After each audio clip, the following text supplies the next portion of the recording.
Let's dive in. We're exploring something really interesting today. How the brain's incredible ability to change, to adapt, to heal, what scientists call neuroplasticity, might be supported on a fundamental physical level. Exactly. We often talk about the mental techniques, right? The Yeah, like therapies. yeah, the processes. But what about the brain's, physical foundation? That's one thing to understand how the brain can change. But it raises this fascinating question. What does the brain physically need to actually do that hard work, Yeah. to rewire itself effectively? Right. And our jumping off point for this deep dive is some material we looked at called the Therapist Handbook Talk. It kind of gives us this unique window into a daily regimen of someone who's, deeply involved in helping others with mental health. And it focuses specifically on the nutritional supplements they personally take. And we also looked at some other material digging into the science behind these potential connections, linking these kinds of compounds to things like brain energy, inflammation, even the physical structure of neurons and their connections. So our mission today is really to unpack this information, to try and understand the why behind choices like these and see how they might connect the dots between the mental and the physical when it comes to brain health and change. Definitely. But first, Yeah. we need to be super clear. Oh, absolutely. Critical disclaimer right up front. This conversation, it's about understanding the information that was presented. It absolutely should not be taken as a recommendation for you to take these supplements. Nutritional supplements can be powerful. They can interact with health conditions, medications. This is non-negotiable. It is essential, really essential, to talk to your personal doctor before you even consider any nutritional supplements for yourself. Your doctor's the one who knows your situation. Exactly. So this deep dive, it's not medical advice. It's not a recommendation for your health. Please talk to your healthcare provider. Okay, with that very important point made, let's unpack this. Okay. So at the heart of this whole discussion is neuroplasticity. You mentioned it. Think of it as the brain's superpower, really. It's this ability to constantly rewire itself. It's not like a fixed computer chip? Not at all. It's more like a dynamic landscape. It can form new roads, reroute traffic, build new structures. And this happens throughout your entire life. And that's how we learn anything new, right? Form habits, and maybe even heal from really tough experiences like trauma. Precisely. It's the brain's built-in capacity for growth and change. And this capacity is exactly what many effective therapies rely on heavily. Like CBT, cognitive behavioral therapy. Yeah, CBT. Yeah. When you're practicing CBT, you're actively challenging those negative thought patterns. You're essentially training your brain to use different neural pathways to think and react differently. That requires plasticity. The brain has to be able to change. Or ACT therapy, pronounced just like the word act. I know that therapy focuses on living by your values, even with difficult feelings. Right. With ACT therapy, you're learning to respond differently to your internal world, those thoughts, those feelings. You're building new patterns of behavior based on what truly matters to you. Again, that relies completely on the brain's ability to adapt and form new habits, new ways of responding. And pain reprocessing therapy, PRT, that was mentioned too. That sounds like it's directly about retraining the brain's signals. It really is. PRT works by helping the brain essentially unlearn pain signals that might be kind of stuck on high alert, even if the original physical injury is long healed. It's literally asking the brain to update its danger signals based on new, safe information. Okay, so all these therapies, CBT, ACT, PRT, they need the brain to be changeable, malleable. Exactly. They provide the roadmap, the exercises, the direction for the change. But the material we looked at, the Therapist Handbook Talk, brings up this really intriguing idea. What if the brain also needs specific physical resources to follow that map, to actually build those new roads effectively? It's suggesting that maybe optimal neuroplasticity isn't just about the psychological input, the training, but also about ensuring the brain has the right building blocks, enough energy, and the protective elements it needs to do the physical work involved in changing. And this Therapist Handbook Talk highlights 5 types of supplements that this particular therapist uses daily. It seems like it's with this dual goal in mind, supporting day-to-day mental well-being and that deeper capacity for neuroplastic change. Right. So let's look at each one based on the material and see what the potential role might be. Okay, first up, omega-3 fatty acids, specifically EPA and DHA. Yeah. Think of DHA especially as a core building block for your brain cells. Like literally the bricks for the walls of the neurons. They're a major part of the cell membranes. And why is that important, the cell membrane? It helps them stay fluid and flexible. And that's crucial because Brain cells, neurons, they need to communicate constantly, right? Hmm. They send signals across junctions called synapses. If the cell membrane is too rigid, that communication is just less efficient. Flexible membranes help those signals flow smoothly. So the material suggests this structural support plays a role in mood regulation, potentially easing symptoms of depression and anxiety. And I think I saw something about anti-inflammatory effects, too. Is that right? Yes, that's key. Chronic inflammation in the brain is increasingly linked to mood issues, like depression. Omega-3s seem to help dampen that inflammation. Ah, so creating a healthier environment for the brain cells. Exactly, a better environment to function in, and importantly, a better environment to change in. Plus, they can influence neurotransmitters like serotonin, which we know is vital for mood. So they help with communication, they calm the inflammation. How does that connect specifically to neuroplasticity, the brain changing itself? Well, it connects directly. By keeping those cell membranes healthy and flexible, omega-3s make it easier for neurons to form and strengthen those synaptic connections we talked about. That's synaptic plasticity right there. Making the connection stronger or making new ones? Yes. And they help grow dendrites and spines. Right. Those are like tiny antennas on the neurons, increasing the number of places where connections can be made. Like adding more USB ports to your computer, basically. That's a great analogy, yeah. And remember, BDNF, brain-derived neurotrophic factor, sometimes called miracle grow for the brain. Yeah, that comes up a lot in brain health discussions. Well, omega-3s are linked to increasing BDNF levels, and BDNF encourages the growth and survival of neurons, and can even help create new brain cells neurogenesis, particularly in areas like the hippocampus, which is crucial for memory and mood.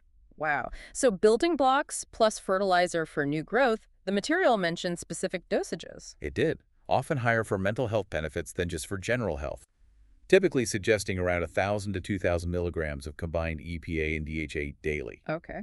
Some readings even noted doses up to 4 grams, so 4,000 milligrams for specific conditions, maybe where inflammation is really high. Right. And the material also suggested that a higher EPA to DHA ratio might be more beneficial specifically for mood support. Got it. And cautions, always important. Absolutely. First, check for purity and potency. Quality matters with supplements. And be aware, at very high doses, omega-3s can interact with blood thinners. They can thin the blood slightly. Which brings us back to Talk to your doctor.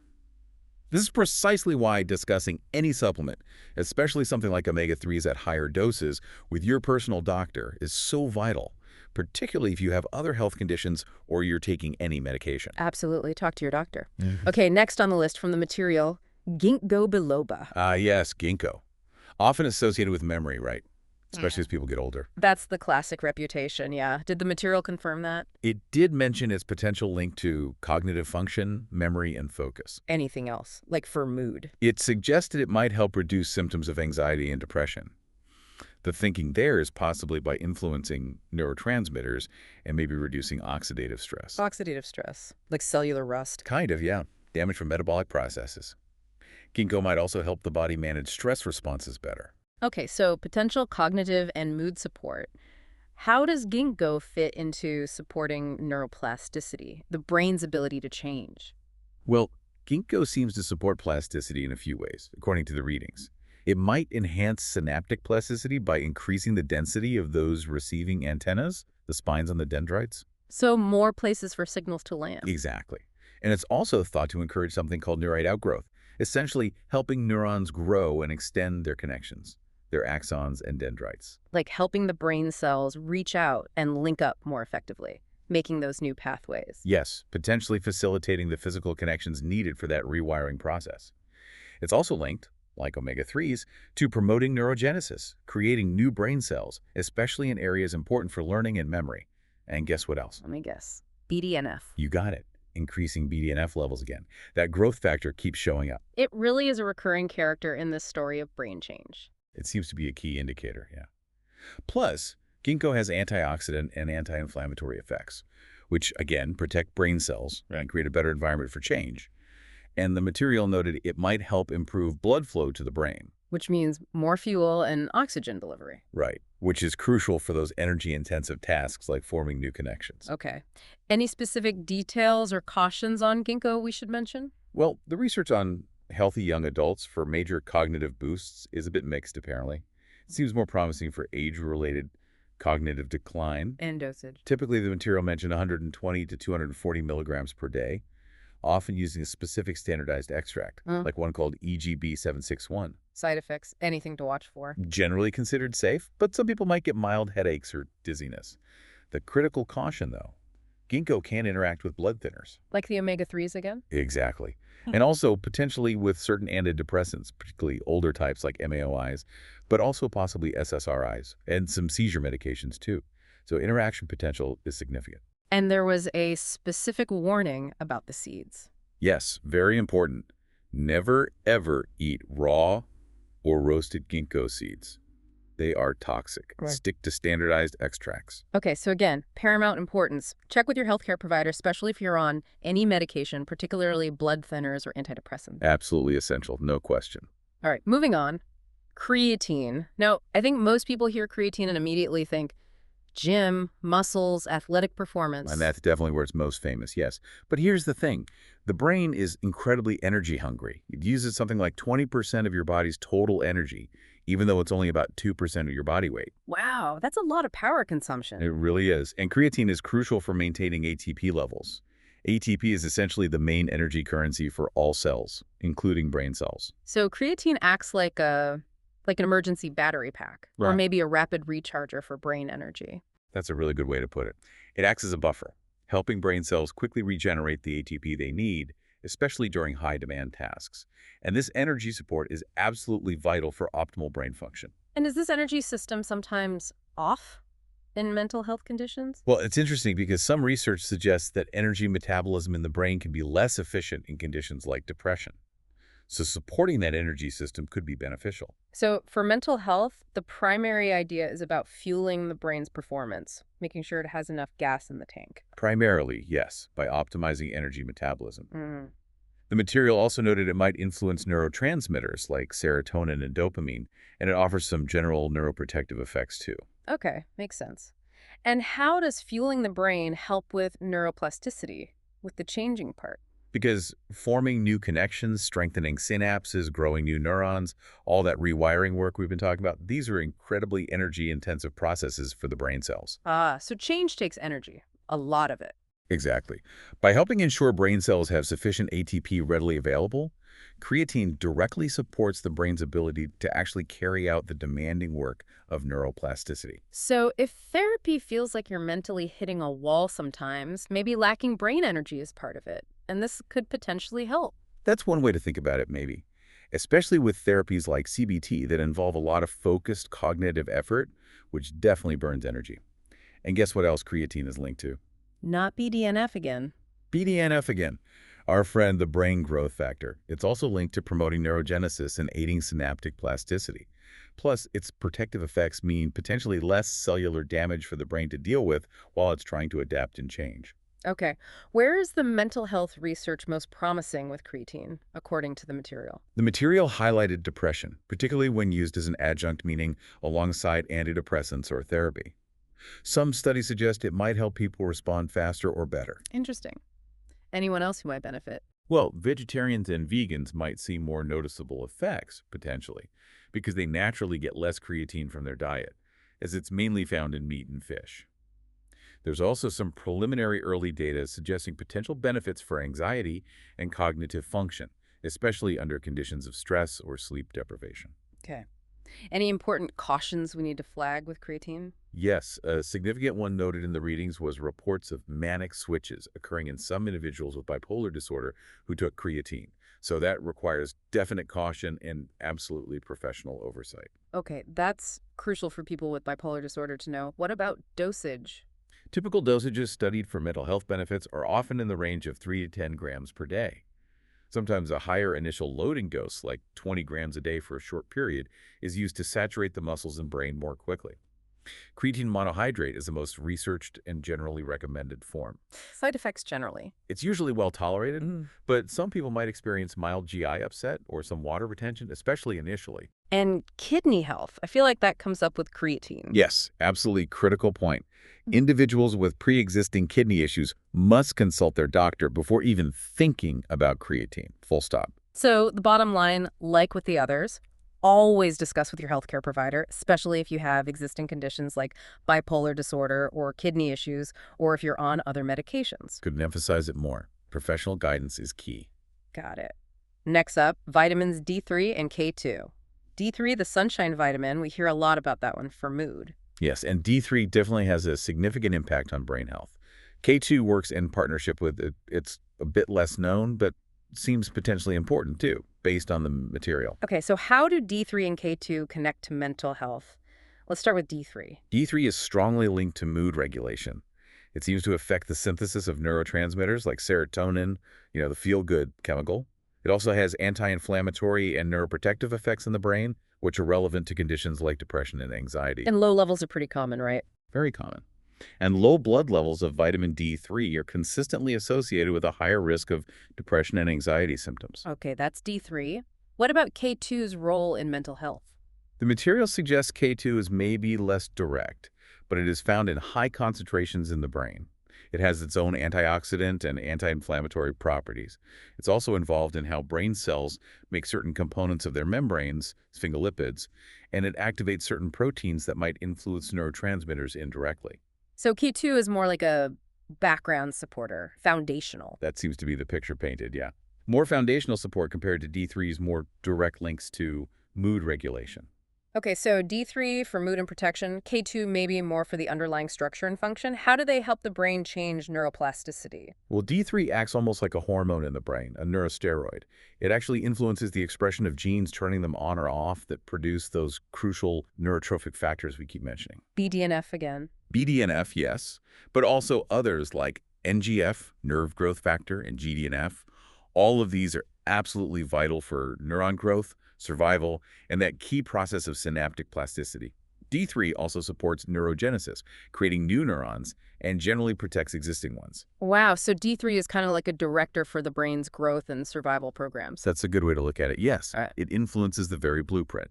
Now, K2 contributes more indirectly, it seems.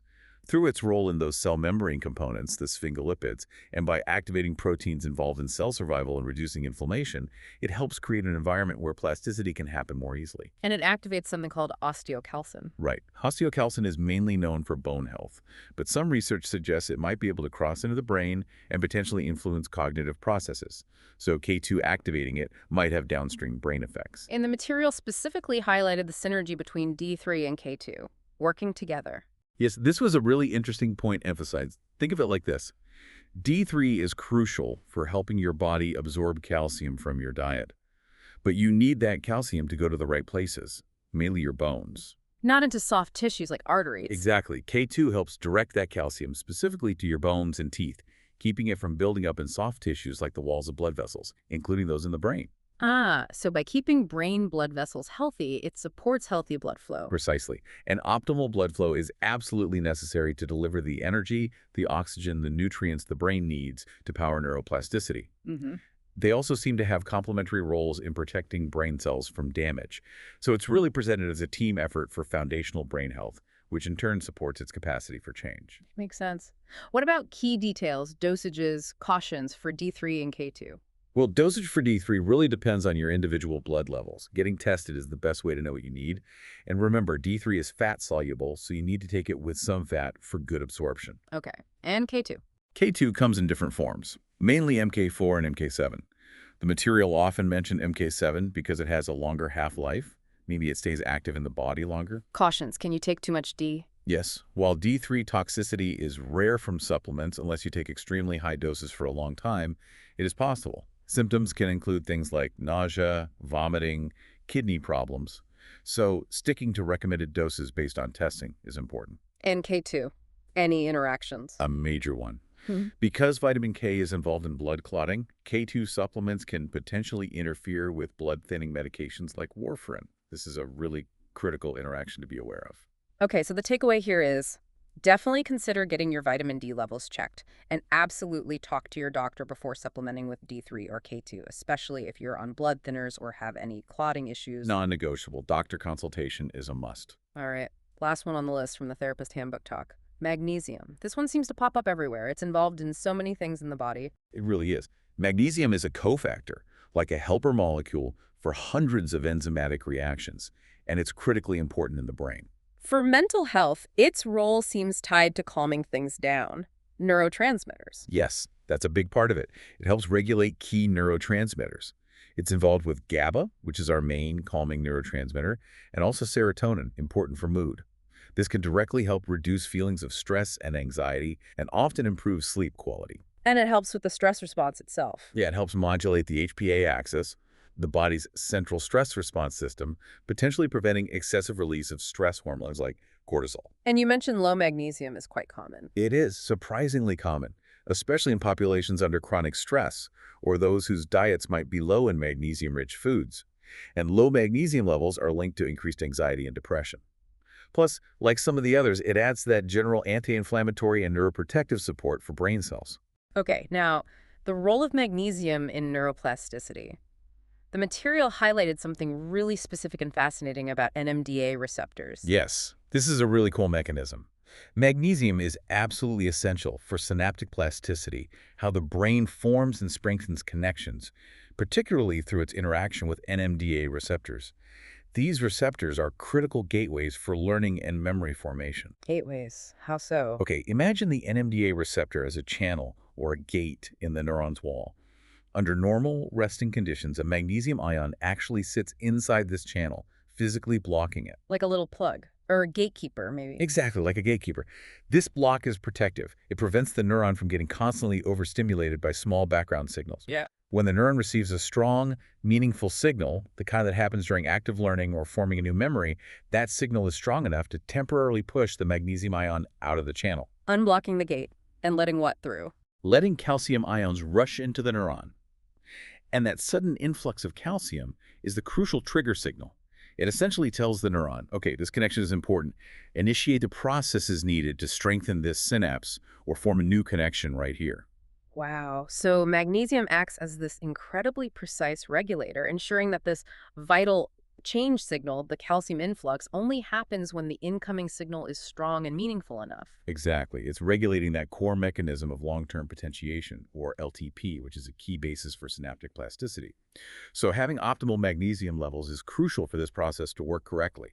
Some specific forms, like magnesium L-threonate, which the material suggested might cross the blood-brain barrier more readily, could potentially help increase the density of these changeable synaptic connections. Fascinating. Does magnesium contribute in other ways too?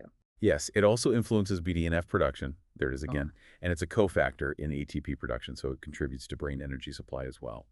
And its neuroprotective role, partly through managing that NMDA receptor activity, prevents the kind of overexcitation or excitotoxicity that can damage neurons and hinder the brain's ability to adapt. Okay. What should people know about magnesium sources, dosage, cautions? Well, as we said, deficiency can be common. Great food sources include leafy green vegetables, nuts, seeds, whole grains, but supplementation is often considered. And there are different forms, right? Yes, and they seem to have slightly different properties or absorption rates. The material mentioned forms like magnesium glycinate, often noted for being calming and potentially good for sleep because glycine itself is calming. Magnesium citrate is common but can have a laxative effect for some people. And then magnesium L-threonate was highlighted for its potential to cross the blood-brain barrier and support cognitive function. Any cautions? Too much magnesium supplementally can cause digestive upset, diarrhea. And like with creatine, individuals with kidney issues need to be very cautious and absolutely must consult their doctor before taking magnesium supplements, as the kidneys regulate magnesium levels. And, as always, talk to your doctor, especially if you're on other medications, as magnesium can interact with some antibiotics and other drugs. Okay, so stepping back now and looking at this whole list, omega-3s, ginkgo, creatine, D3 plus K2, and magnesium, this collection highlighted in the Therapist Handbook talk. What does it tell us when we think about therapies like ACT, CBT, or PRT that are actively trying to promote brain change? Well, it suggests that someone deeply immersed in facilitating psychological change is also thinking very carefully about the fundamental biological needs of the brain that has to do that changing. It's like these supplements represent different categories of support, right? Yeah, like structure. Right, omega-3s and maybe K2 for structure and cell membrane. Energy. Creatine definitely, and magnesium contributes too. Signaling and regulation. Magnesium is huge there with the NMDA receptor. D3 influences gene expression for growth factors. Omega-3s influence neurotransmitters. And protection and growth factors. D3, ginkgo, omega-3s, magnesium, all have protective roles. And BDNF pops up with omega-3s, ginkgo, creatine, D3, and magnesium. Seems pretty central. Ginkgo also potentially helps with blood flow. So it's almost like trying to provide the fundamental building materials, the energy supply, ensuring the signals work correctly, and creating a protective environment. All so the brain is better equipped to actually do the rewiring work that therapy is asking of it. Precisely. You put it perfectly. If therapies like ACT, CBT, and PRT are giving the brain the blueprint and the training exercises to build new, healthier neural roads, this approach, suggested by the material like ensuring the construction site has all the necessary raw materials, Yeah. that the construction crew, the brain cells, is well-fed and energized, that the communication lines, synapses are clear, and that the whole site is protected from damage. It's looking squarely at the physical requirements for the brain to enact the psychological changes being encouraged and trained through therapy. This deep dive into the therapist handbook talk really does underline that interconnectedness we touched on at the start, doesn't it? Our mental well-being seems so deeply tied to our physical state, right down to the complex chemistry and structure inside our skulls. Absolutely. The brain's ability to change, this neuroplasticity, it's incredibly powerful. Therapies help us harness and direct that power, and it's really compelling to consider how foundational support, maybe including targeted nutrition or supplementation under guidance, might play a role in simply enabling the brain to perform that change work more effectively. And just to circle back one last time, because it's so important, our essential disclaimer. Yes, please remember. This conversation has been purely for informational purposes, exploring the ideas presented in the material we looked at. It should absolutely not be taken as medical advice or a recommendation for you. Please, always consult your personal doctor or qualified healthcare provider before starting any supplement, especially if you have existing health conditions or are taking any medications. They are the only ones who can help you make safe and informed decisions based on your unique health profile. Couldn't agree more. Okay, so here's where it gets really interesting, I think. Food for thought. If supporting the brain's physical needs, things like energy, building blocks, protection, can potentially enhance its capacity for change, for resilience, for healing, what other seemingly simple foundational aspects of our lives might we be overlooking? Things that could be powerful levers for supporting brain health and neuroplasticity. That's a great question. You think about things like quality sleep. Yeah, or consistent movement and exercise. Even things like managing chronic stress or the quality of our social connections. How do those physically impact the brain's environment and its readiness for change? It really opens the door to thinking about those fundamental pillars of health, sleep, movement, stress management, connection, maybe nutrition, beyond just supplements, not just as nice-to-haves for general well-being, but potentially as direct support systems for the brain's incredible dynamic capacity to adapt and heal. It shifts the perspective, doesn't it? From just focusing on the psychological techniques to considering the whole biological system that needs to implement them. Definitely something to think about until next time.